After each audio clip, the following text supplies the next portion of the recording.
संत गाडगेबाबा अमरावती विद्यापीठाच्या आजीवन अध्ययन आणि विस्तार विभागाच्या वतीनं विद्यार्थ्यांमध्ये पर्यावरणाविषयी जागरूकता निर्माण करण्यासाठी एक विद्यार्थी एक झाड हा अनोखा उपक्रम राबवण्यात आला।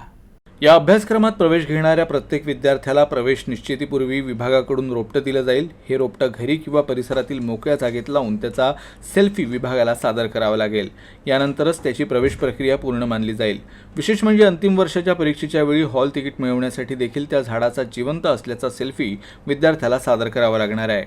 या अभिनव उपक्रमामागील हेतू स्पष्ट करताना विभागाकडून सांगण्यात आलं की आजीवन अध्ययन अभ्यासक्रमात प्रामुख्याने प्रौढ विद्यार्थी प्रवेश घेतात, त्यामुळे ऑक्सिजनचं महत्त्व आणि पर्यावरण रक्षणाचा संदेश त्यांच्याद्वारे समाजात पोहोचवणं हा या उपक्रमाचा मुख्य उद्देश आहे।